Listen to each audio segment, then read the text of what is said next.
Welcome back to Turnbull Custom Guns. Today we have this Lyman sight that belongs on a Savage 99 where this rear screw hole has been drilled out so that now the appropriate screw falls right through. So what we're going to do is we're going to fill this hole up and we're going to re-drill it and re-countersink it. Let's get started. So I don't want to weld my sight to my base here, so I put a little block of aluminum on here which won't adhere to the weld. And I'm going to use a MIG welder for this. I do have TIG welding capabilities, but where there's such a large amount that we're going to fill up, but sometimes it's easier just to use a MIG welder. And we're going to go ahead and we're going to fill that up, and then we'll grind it back off and drill it out. Just a quick note before we start, always make sure you're wearing proper PPE, welding helmet. I use sleeves for my arms and some good quality leather welding gloves. Make sure you're safe.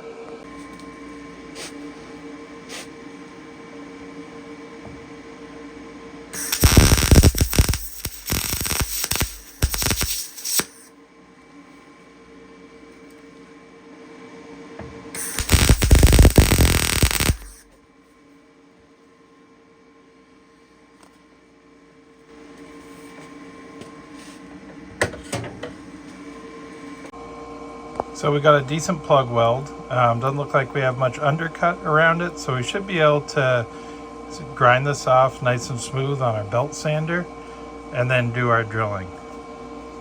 Let's get, we'll wait till it cools down. I actually probably will put in a little bit of vermiculite to slow the cooling process some, and then we'll start grinding on it.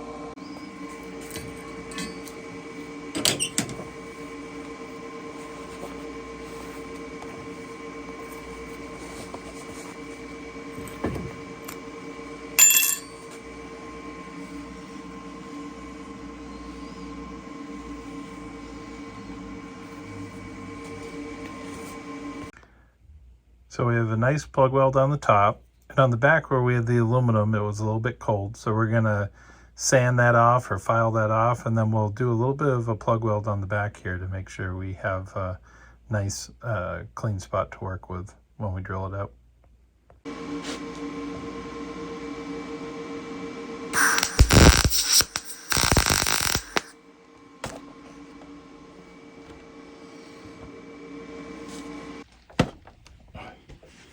Keep hitting the camera with my welding hood. But so you can see we got a nice plug weld here too now. So we'll go and clean that up and then we'll be ready to drill it out. All right, so the next thing we're going to do is we're going to smooth out the top. I'll probably go over to my belt sander for that, and we'll use a file and a belt sander, and we can start taking this bottom down too. Now, the sight did have a little bit of bend in it to begin with. I think whatever they modified it to go on had a little different sweep than a Savage 99, but we'll get all this shaped and drilled out, and then we'll try it on the gun and we'll check the sweep there.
All right, that's as far as we're going to go with the pneumatic sander. I'll do the rest with, we'll go grab some files and clean this up a little bit, and then we'll go on our buffing wheels to put the grain back into it.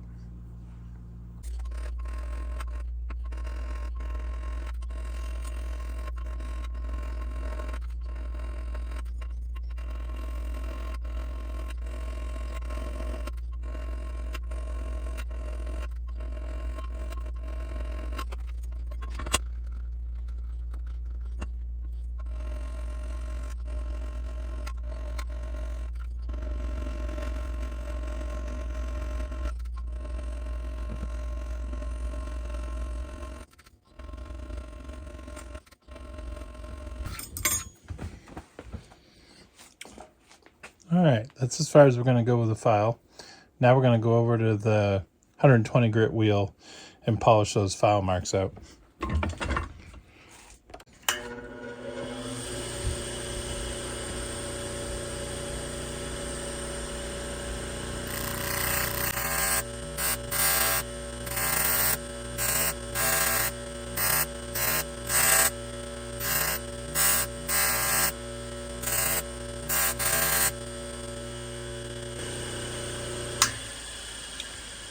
All right, so the file marks are out. We're going to go over to the 240 grit wheel and then the 320 grit wheel, and we'll polish all those marks out. And then we'll go and we'll start to drill our hole.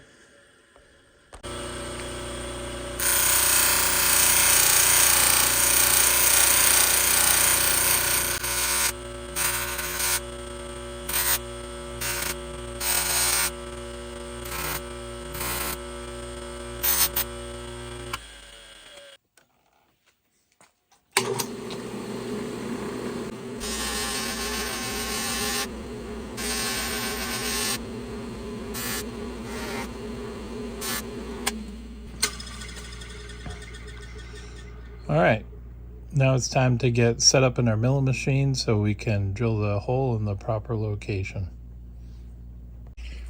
So before we drill it, I want to do, here's another sight of the appropriate size. I want to do what I can to correct this reverse sweep in here before we drill it.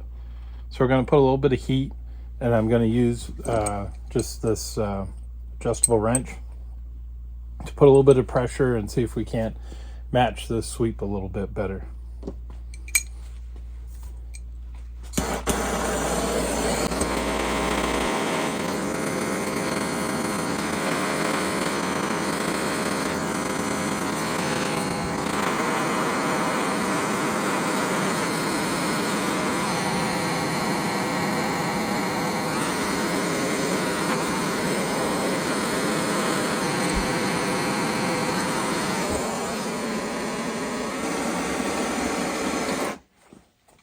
There.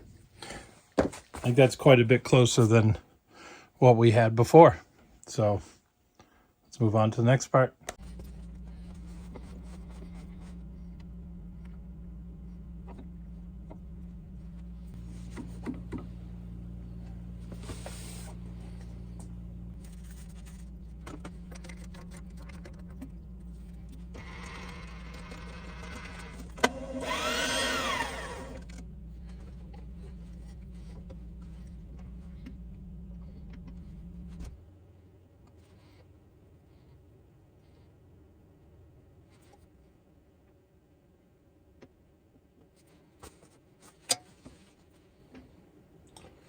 All right, so we found our center.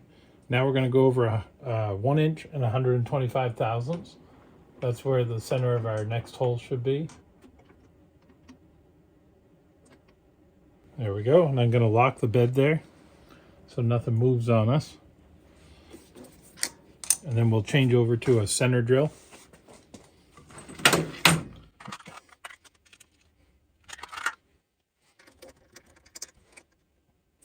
You always want to use a center drill, especially when you have a surface that the drill could walk easily in any direction. And this way you'll get your drill started right where you want it. Just double checking my measurements.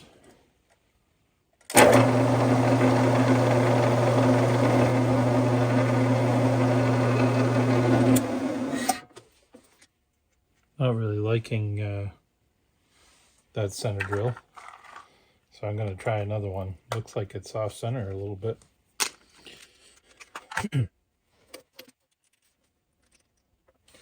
Found that if something doesn't look exactly right and you feel like you should do something different, you should.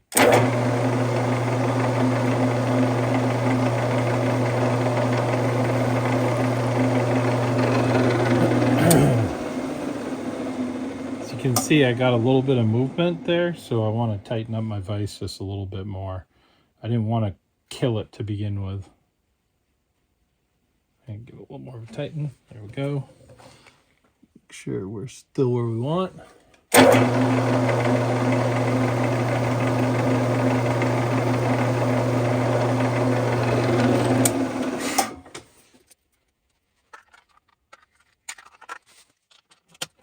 So I'm going to step the drill up twice. I'm going to drill a little smaller hole to begin with, and then I'll clean it up with the size that I want for the initial screw hole.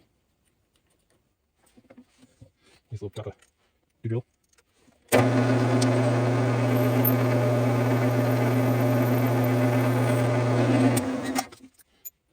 right, then I'm going to go with a 185 thousandths drill bit. It's just a little bit tighter than I measured the factory hole, but my drill bits go from 185 to 189, so I figured we'd start here. And given the size of the screw, it still should be tight.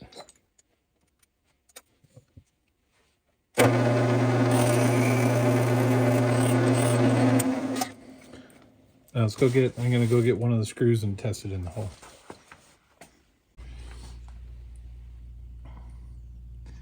Yep, that should work good. Now we need to cut the recess on this, and it's a little bit of an odd size, so I need to, if I can find an end mill that is the correct size, that's what I'd prefer to use. If not, I might have to use a shallow drill bit, but let's see what I can find.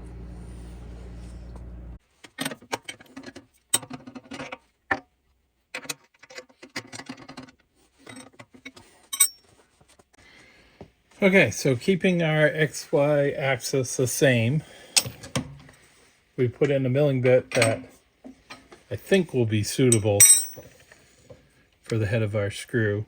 And I've zeroed out the quill at this point, so I'll know how deep I'm bringing the quill down. And pull, drop.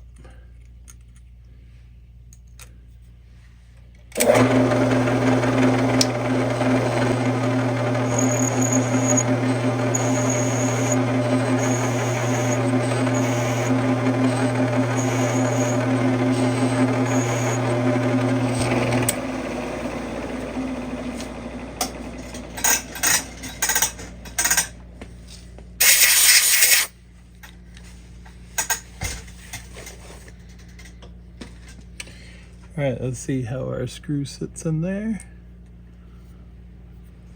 Lovely. And that should do it.